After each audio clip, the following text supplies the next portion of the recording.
abuja for me chesi am digital money box ni bi aba em say na nipa bebre e bisa e bi aba na ma mention say ne tie ene say ne use no abuja for digital money box no say ne tie on sakape wo be set pin code 4 pin code wo set pin code ni wi a be de sika ehye no ene we nim ho eye mienu e wo be bia ye de paper efa ene be bia ye de coins ehye misramo ma ye nya bi e ma ye manketo no na omunsia say de save me media me friend keep the change me pie na me ba sika aka me botom bia no na me de gumu kama ubenya digital money box yi bia number abe friend no eye 053 1798 334 053 1798 334 mesramo eye Fridays nko a ene ye delivery baby I will be deliver the amount.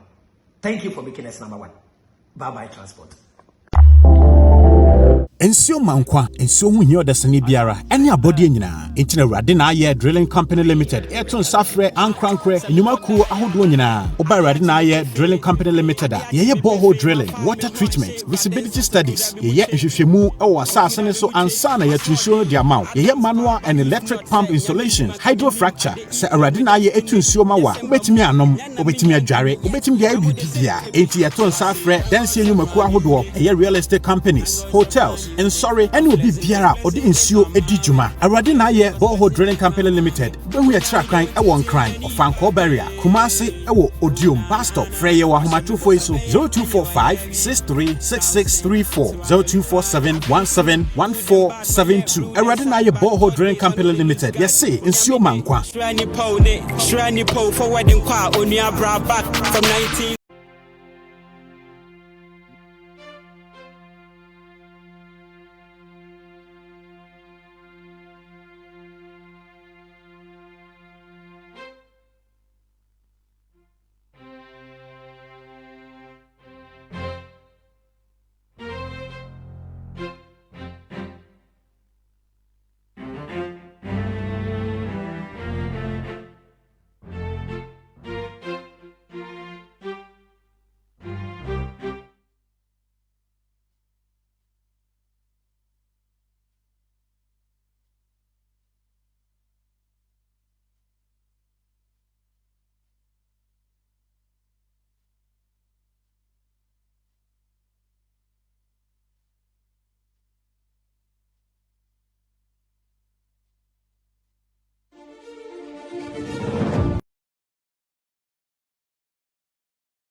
Of this nation has actually inspired me, motivated me, and has uplifted me to impact this society with whatever knowledge that I've acquired in the past 2.5 months, visiting 1,240 something communities and seeing the struggles, the pain, the poverty that this country is going through makes me feel like we have work to do.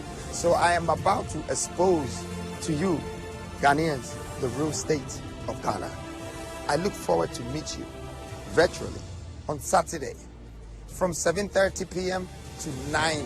This economic freedom that the new force is bringing to Ghana is not only by us, but it's also from the people and to be achieved by the nation. Also, we will be launching a manifesto, and it's a national asset manifesto. It's something that will lead and guide this nation going forward as how to build wealth and how to manage the people and add value to the society we belong to. Thank you very much, and God bless you. On national.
Thank you.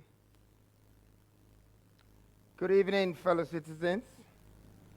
I come to you this evening to present to you what I call the real state of the nation address. I know you have been waiting for this moment to sum up all that I have seen on my national campaign. Tonight, you have it. And I will be very forthright with you on the frustrations I have been met with during my tour over the 1,248 communities across Ghana.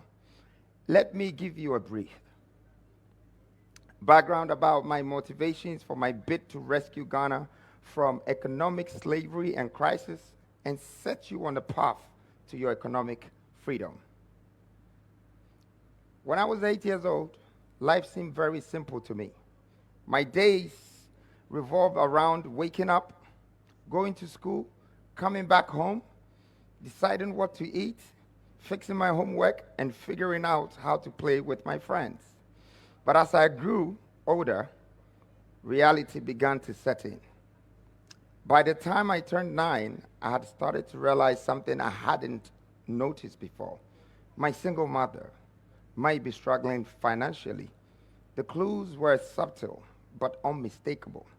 My classmates often had things I could only dream of, and for the first time, I understood that our circumstances were different.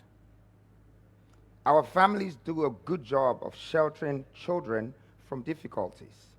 I didn't realize back then, but little did I know that every year I would encounter new challenges that required solutions. Each problem I faced became an opportunity to learn.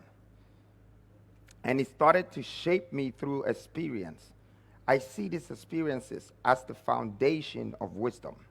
Wisdom that only grows when reflect on our past. Now, I understand that problems are natural. It's a part of life. And solutions are what propel us forward into maturity. By embracing these two principles, acknowledging problems and seeking solutions, I have continued to grow, using each challenge as building block for personal development. This gives us a chance to create our paths. I didn't know exactly where I was headed, but I began to notice that my thoughts were no longer just about myself. They often extended to the people around me. I saw this clearly when I realized my mom couldn't afford what other mothers could. This realization pushed me to think deeply, and over time, thinking became more than just a habit. It became a discipline. It transformed me from being merely a talkative to what I know now or call thinkative. Tonight, I stand before you addressing a nation I'm part of, rooted in the soil that shaped me. This is the land I come from, the land I will live for, and whether I like it or not, the land I will one day die for. It is here, at this moment, that I aim to describe and define the true state of the nation, the reality of the place we call home. The people have shaped me, and the people I strive to shape. These are the ones I stand before today. These are my people, the ones who define me as much as I hope to define them. What brought me here? Was it the path of a worker, an entrepreneur, or a leader, or perhaps an industrialist, or an economist? What truly brought me here is life. Life with all its challenges and lessons has been my guide. And over time, I have grown not just into a man, but also into a father, a husband, and ultimately a leader. I've come to realize that my responsibilities extend far beyond the shelter where I was raised. They transcend into the nation I call home. This understanding has me, or maybe I don't merely have a job, but it has shown me through understanding that my job is that I have a vision. I have a mission to redeem a nation that I belong to uplift the people I live among, and to rebuild a country that has stumbled and struggled to develop. Fellow citizens, join me as we reflect on the just ended 276 constituency tour, a journey that has exposed to me the real state of our nation, the struggles, the pollution, the pain, the agony, the deprivation, and the reasons why our economy has never been built. I first of all would like to start with the philanthropic works that we did. As I went on the tour, I was moved to help alleviate the sufferings of the people by helping them beginning economic ventures such as crop farming, sheep farming or rearing, fish farming. I did some guinea fowl farming too, boreholes for potable drinking water. Ghana, this was hard to behold, the sorry state of our country. Now I realized that in our political world, we normally pay people so they can vote for us. We normally invest in ourselves, in our political parties, and not in the people. This leads the people into corruption.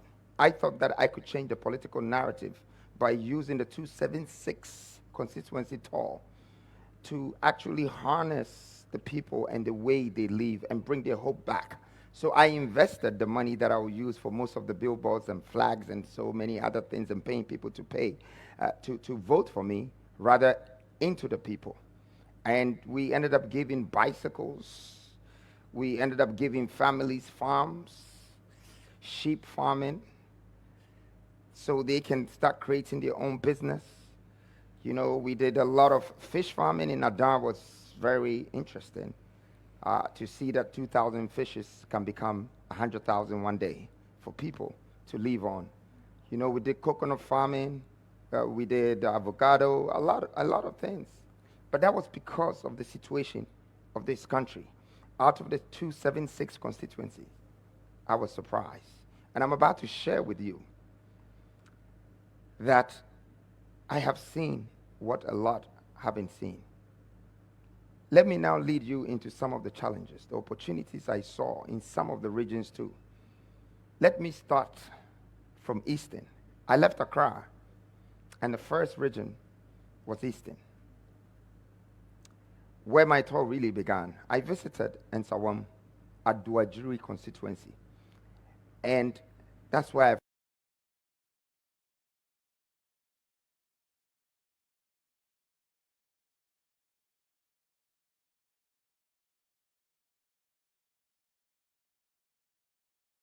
visibly impaired, pardon me, who lived in this particular home for 65 years without electricity. He actually attended the same school, primary school, with the late Jerry John Rawlings, our president. May he so rest in peace. Right there, the level of social inequality became apparent to me. In the Eastern region, I found the potential of the Afram Plains as a place capable of feeding the entire continent of Africa. Meanwhile, the people of Afram Plains, north and south, live in an abject poverty with close to no hope of prosperity. I always believe that if we turn each region around, like we said in our 12 pillars, each region will contribute to the success of our economy. So for me, Eastern region where you have Kwawu, you have Koforidia, you have Diamond, you have all of this, but the people are jobless, was my first warning in a tour. But I was yet to wait to see more of what is going to happen. Now moving to Ashanti region was after I left the Eastern. I went to Ashanti region and Bono region. Ashanti region is by far maybe, I stand to be corrected, the region with the most constituencies, meaning that it could be the biggest region, if I'm correct. And it has a lot of potential. In farming,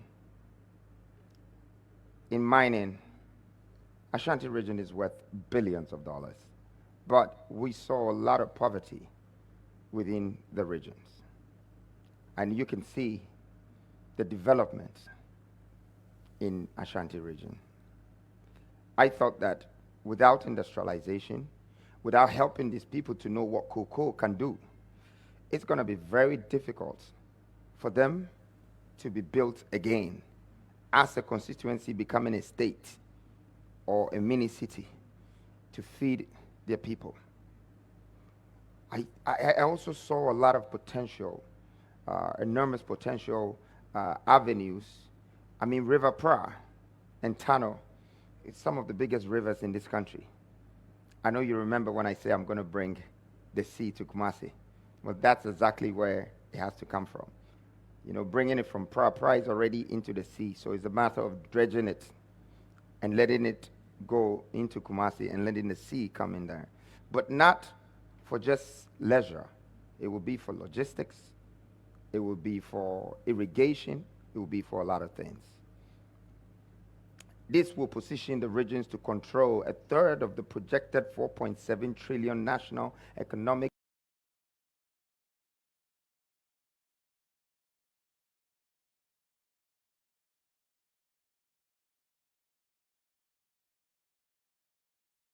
before Osajifo Ajimai Bedu to reconcile with our dear father Asante Hine Utumfo.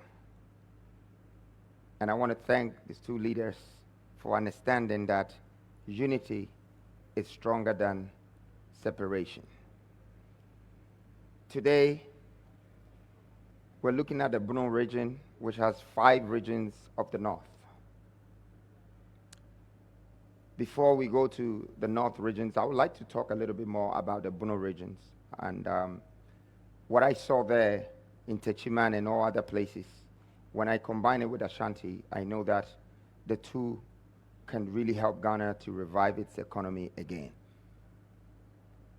Before I go on, I would like to comment on all the women in the north. They have held these regions down. They work non-stop by traveling unimaginably long distance to defend for their families. It was here that I met Auntie Samantha, a woman in Wale Wale who has used kulikuli.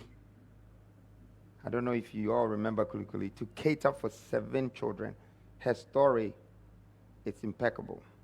Just 50 meters from Samantha's house was a group of men who used imported thread to sew fugu and kente, but using a self-crafted wooden equipment wouldn't put them on a commercial level.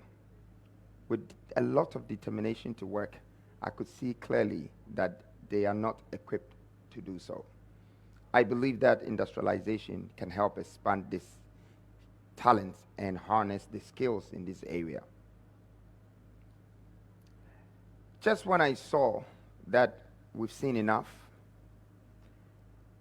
I also witnessed something with my own eyes. I saw a school where children had no chairs to sit on and tap water to drink. This blew my mind in a negative way. Dear citizens, these were all in the hometown of a man who has been also a vice president for 8 years. He had been touted as the economic whiz kid. I believe that what I also saw in Tamale South constituency, I chanced on a community called Kaduna, where we went to donate a borehole for people to get clean water to drink. This is where I met a kid that was fetching water from the same color as the Galamsey water. And I was wondering what they were going to use it for. But that was for drinking. Right in my sight, it is a constituency controlled by a former majority leader in parliament. In Bole, Bamboy, the hometown of our ex-president, who is also part of the candidate competition, I was touched to establish a guinea fowl farm for 5 families, as I could not stand the poverty I saw. Fortunately, none of the guinea fowls has flown away. They're all intact. And I pray that they multiply to become thousands. Like Bole, I didn't leave the other deprived communities without a project. I built a borehole in Kaduna, in many other places, to provide clean drinking water for people. There were hospitals who didn't have water in Wale Wale. This I did in many other areas. But I question myself, if all these leaders cannot simply cater for their constituencies, how can we entrust the whole nation in their hands? This is a question I was asking myself, but now I think it has become a public question for all Ghanaians. And I hope we find the right answer. Here's a 2 months that I have dedicated to travel around my country, and not only to do a campaign, but also to research, the potential opportunities in these areas. So now I'm having to cross from the north after going through Tamale, Boliga, in the upper east, upper west, northeast, coming down to Savannah. I realized that there was a pathway that takes you to the Voltarian sector, which is Oti. And now we were going back on the river Afram, which would take us to Oti, Dambai. This region was highly deprived. I saw the worst primary schools here. The teachers did not have an office to sit.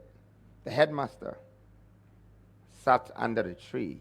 The kids, the children, they all sat on the floor, and there were no chairs. Now I wish that I have videos of this, and I would have loved Ghana to see this state. I don't know if it's so horrifying, reasons why my team is not showing, but this was very disturbing in Dambai. And the next day, we were going to campaign in the market, which was the largest market I've been. It was the biggest. At this market, didn't have one shelter. Everybody sat under the sun. Everyone, single person. And the whole floor was dusty. But I looked in front of me, and I saw a huge river, and I started to envision, why does this river have only one ferry? That people are coming from places like the Yam City and bringing food to Dambai. And all of a sudden, my anger kind of quenched my hunger for Dambai. I realized that this is a huge potential, a huge opportunity that we can actually, based on our cross-border water transportation, we can turn the Dambai market into factories and manufacturing spaces and add the market into it and have over 12 ferries on the same river that can feed everywhere along the nation. I can see that there's the water showing. I'm sorry, this is This is actually Volta Lake, but I know the Afram water very well, and it sits right in front of a huge market, bigger than Makala and Kantamanto put together. And I was there, and I realized that these people have no choice but to actually try to dispose whatever food that is in the market in a space of 7 days, or else, without manufacturing plants, they will be spoiled. Now I had to move from there after crossing from Dambai and visiting Jasikain and all the communities in these constituencies. And I asked myself, why did they separate Volta from Muti when they both have beautiful landscape and a water connecting, which is the lake and Afram, and it connects to more than 7 regions in the country. But yet, there is only one ferry that is feeding this nation. It makes me keep asking myself the question, what is Ghanaians doing? What do we call investment? Why are we not using these things that we have? And in fact, this is the only ferry you see on our farm water, and see how huge this water is. And it took us only 20 minutes to cross from one part to the other. When I got to Ho and I got to other parts of Volta region, it was the same thing on the lake. In fact, they didn't even have a ferry. They had a canoe with a boat. People have no access to capital, no government support. Hohoi and Ho could have been like Beverly Hills, but it's well underdeveloped. Keta was one of the favorite and the best landscape I saw in Ghana. In fact, Keta has a lagoon that meets the sea, a multi-billion-dollar development opportunity that will make Ghana have the likes of Miami and Dubai, the biggest tourist attraction. Talking about all of these places, we were not stopping. We were just moving through everywhere. And the next place we were supposed to be going from Volta after we finished OT was the Western and the Western North. The Western North and the Western, Prestia, Takwa, Asangrogwa, yes, and Wasa Ekropon. Some of the names I've forgotten. Please pardon me, but it was a lot of names. But I remember Wasa Ekropon very well. Prestia, we had over 5,000 youth, facing us, looking for opportunity, and they were expecting us. I can never, forget that very moment, how we were welcomed. But the thing is, we drove over 2 hours on untarred road. We saw that the largest gold mines owned by foreigners were situated in these areas. But worse roads, highly polluted environment. In fact, this is the richest region in the country, the Western. Our research says that it has over 1.7 trillion attributable reserves and arable lands for farming. But I was surprised how it was being used. It made me wonder, where did we go wrong? Where did we go wrong in Ghana? Now, I came to Central Region, and now I'm in Accra. Central Region, I did see one of the best palaces in Africa in Central Region, but I believe that the value in Central Region has not been harnessed properly. The point, to summarize what I'm saying, is that I have discovered more poverty. I have discovered more pain, more struggle, pollution, and no hope with this trip. And I've realized that our leaders, having invested in the people, in the constituencies, 276 constituencies, I've realized that that's what forms the entire parliamentarians. Well, tonight, I want to tell everyone that is listening to me that I've had the opportunity to travel around Ghana, and I've had the chance to see what we live for and how bad we have treated our people. And that did not bring me down, but rather it inspired me and made me realize that we have work to do. It doesn't matter. And I'm not here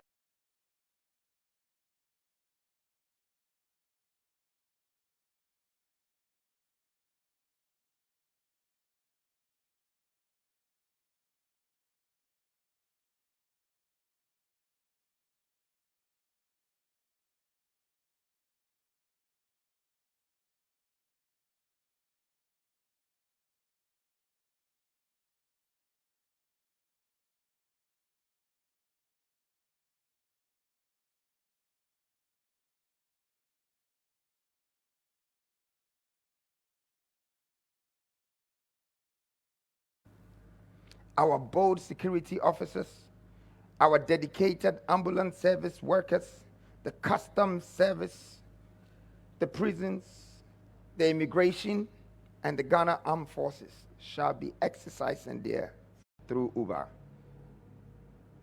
I come with equity, equality, and empowerment.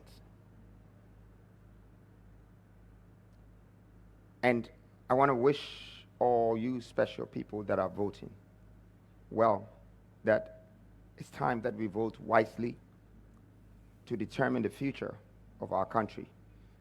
And it's no more time for us to vote based on parties. Let's stand for our nation and our country. This gives me the chance, after the 276, maybe talk about parliamentary procedures. Fellow citizens, many people have asked me how I would work with no MPs on my side in Parliament. I chose not to answer it publicly. Today, I am going to. In fact, or should I say, as a matter of fact, this is a unique opportunity for us to unite the nation and to work in the national interest. I realized when I was doing the 276 that every single constituency that has an MP who makes the laws for this constituency has not seen to it the laws being effective. And that's why all the constituencies were undeveloped. These are the same people that are our parliamentarians. But I have no problem with that. The good thing is, today, we might have 276 parliamentarians. If one party wins, their parliamentarian stands behind them, and the other one fights them. But here's the unique opportunity that I'm about to share with Ghanaians in the position that I stand in today as New Force. Have you ever thought of if Ghana had a third party to stand up against this duopoly, and one becomes a president, and the two duopolies also become a parliamentarian members? We will have no choice, but for the sake of Ghana, we would have the bargaining chip to come together to do what is right for Ghana, more so than our suggestions being leaned onto one side. If one party wins, then their parliamentarians are supporting them and fighting the other one. We have faced this problem for over 32 years. My point that I'm making is, as a young man, I'm not here to fight my elders, but I'm here to add value to the society I belong to. This is an opportunity that we have, a bargaining chip, to collate, to merge all these parliamentarians and the new leaders of the new generation, so we can go ahead and harness Ghana together. Well, I like to say that with all this being said, I have a surprise for Ghanaians. Often, one would have expected it to be me unveiling another character from the New Six. Fortunately and unfortunately, not tonight. I'm not unveiling any character, but they will be unveiled sooner than later. It's just that I'm glad I've been able to unveil our current state of the nation and unveiled some of the truth that has been hidden from us as a country. But this gives me the chance to bring out the surprise of our new manifesto. Fellow citizens, dear countrymen and women, help me launch the Galamsey manifesto.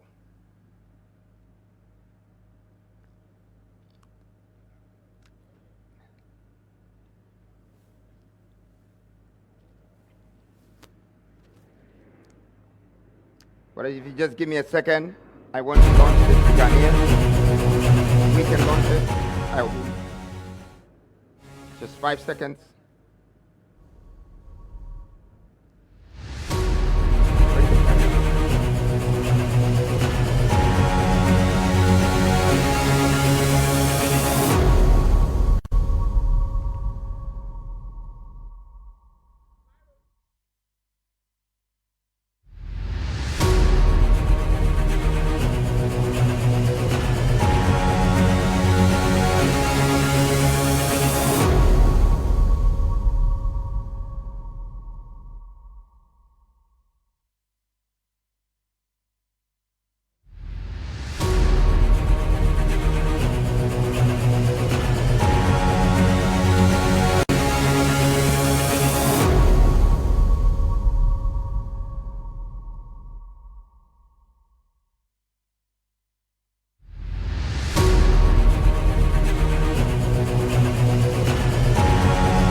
Well, thank you, dear countrymen and women.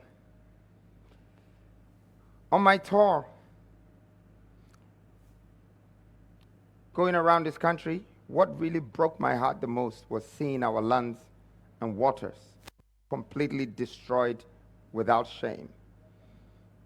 The use of state machinery to protect the perpetrators of this and the looming danger that beholds Ghanaians living in this community and the entire nation as a whole. Dear citizens, we have an emergency. This has led me to find a solution, the only viable solution, without which we can never overcome the situation. I may now present to you the Galamsey manifesto. For me, I see yesterday's problem becoming tomorrow's opportunity. In the 60s, Lee Kuan Yew of Singapore turned the water problem of Singapore into a national asset.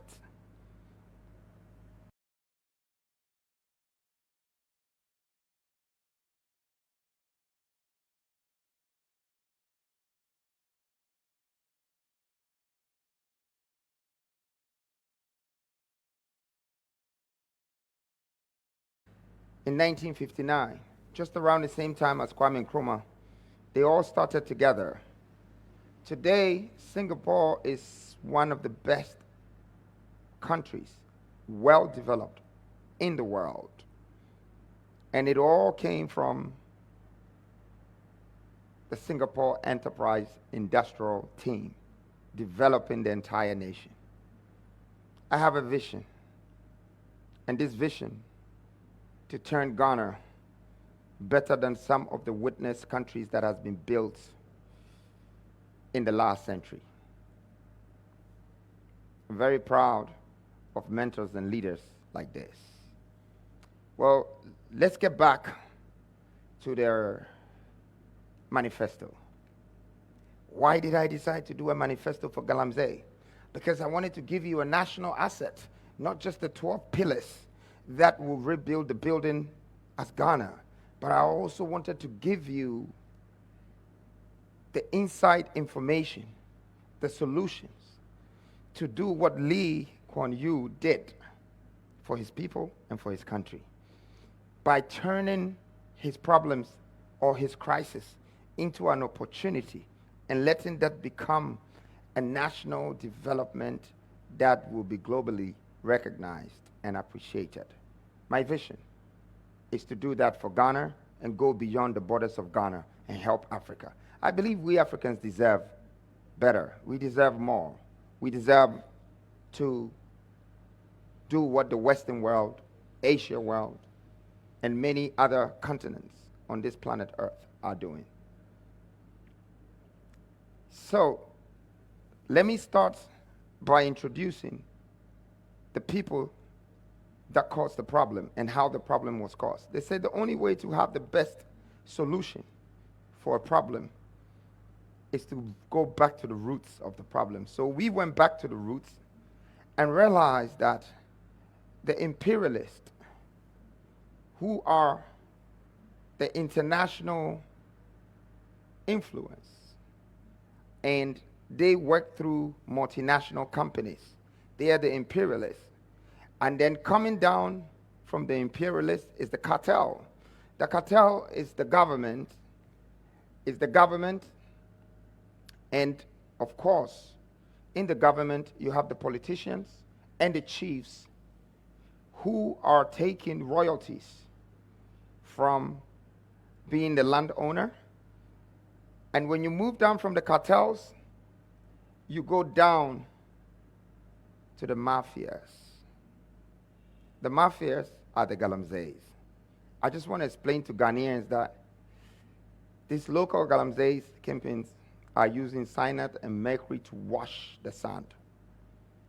I want to just wait on this part a bit, that the three things I've mentioned, the imperialist, and that brings me to a solution, and it's called, the solution will be based on investment and development.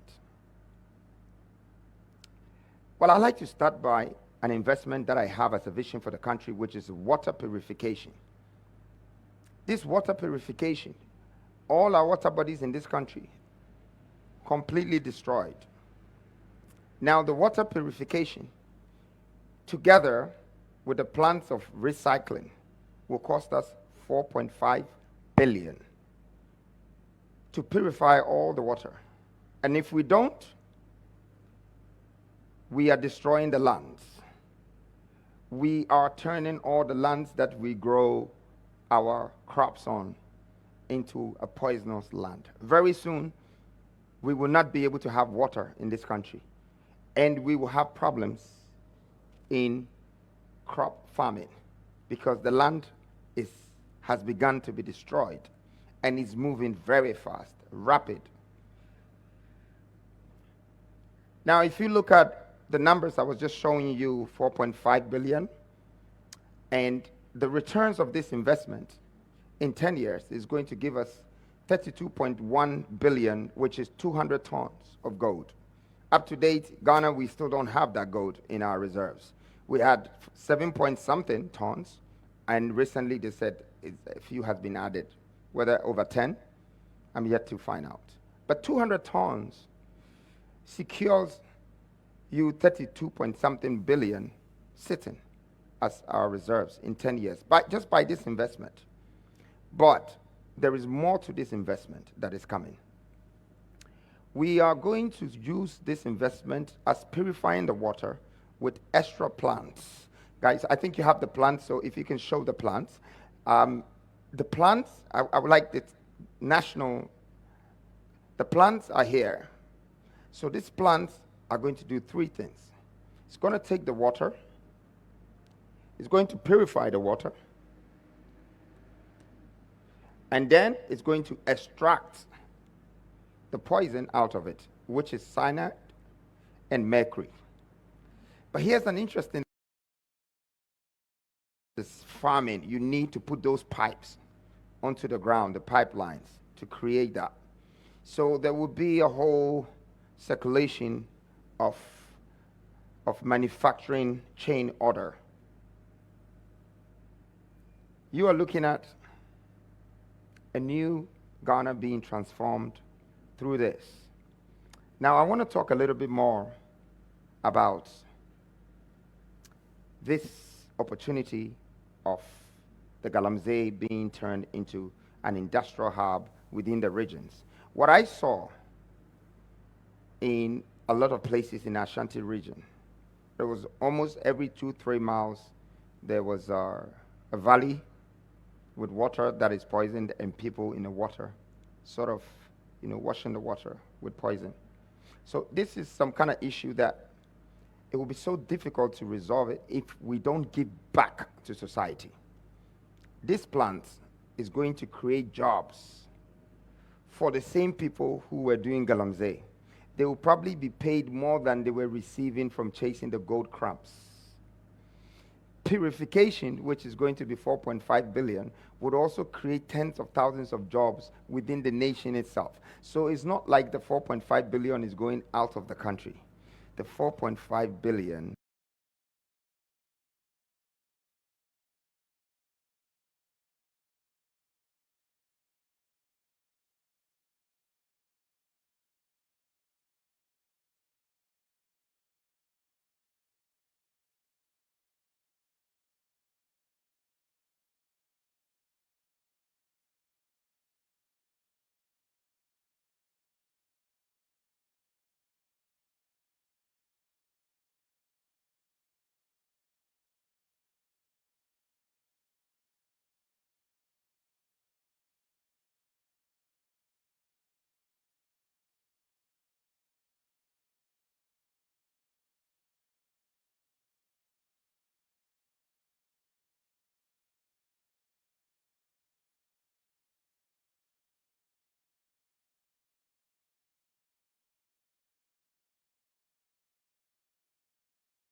most of these companies are also getting fund from financial institutions.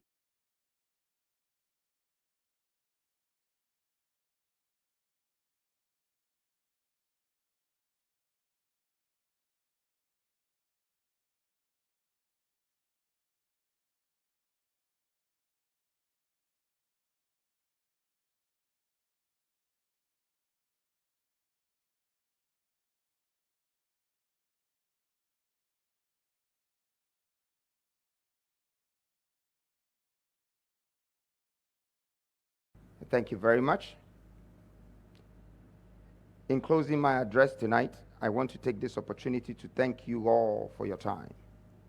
I thank you for the young people who supported me in my 276 constituency tour, the mothers, also some old people, and fathers, grandmothers.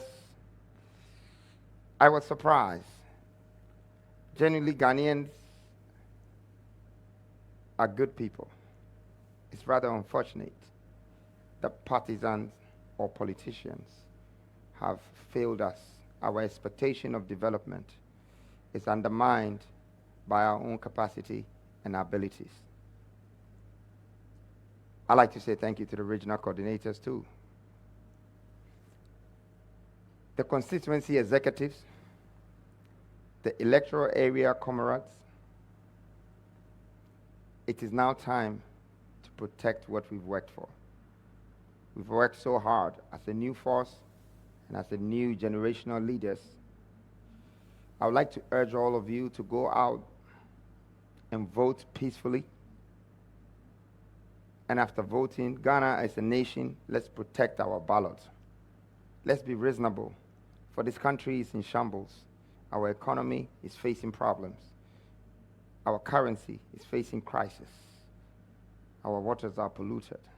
The last thing we have left is our democratic constitution to govern the nation. And I'm urging the nation for us to do this peacefully so we can move forward and build our country and make it a better place and make Ghana great again. Thank you.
Jupe and American for the amount. Jupe a money transfer app. I did transfer sika.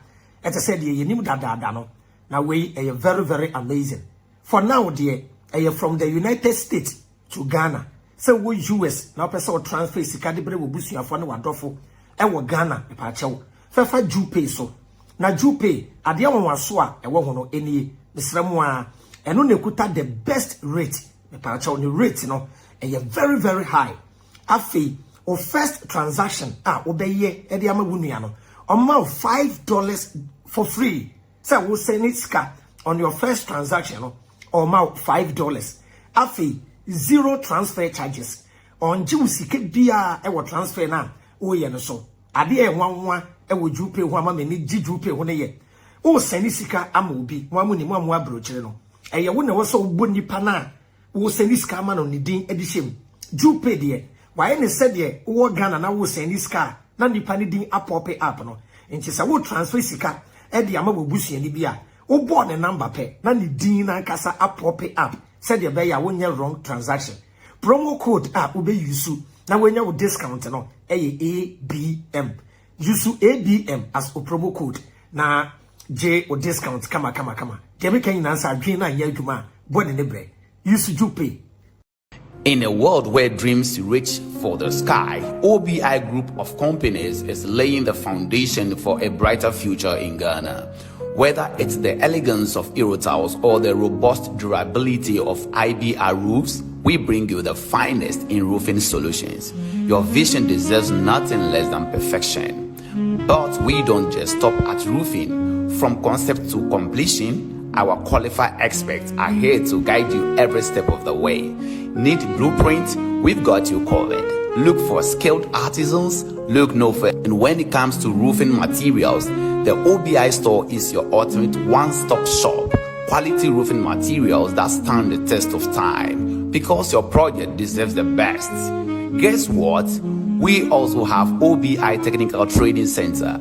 We believe in empowering the next generation. Our institution has expert-led programs that train both artisans and non-artisans alike, because every skills count in building a brighter future. Our goal is to empower the next generation with skills. You can join us at OBI Group of Companies, where innovation meets craftsmanship and every structure tells a story. Let's build a legacy together. Visit us today and take the first step towards turning your dreams into reality. Call us now on 0542 887872 or visit us today at www.obiroofing.com and follow us on all social media platforms at OBI Roofing System, Facebook, Instagram, TikTok, YouTube, all the social media handles you can think of. We are there. OBI Roofing System. We say roof right, roof once. OBI Roofing System, your 21st century roofing company in whole West Africa.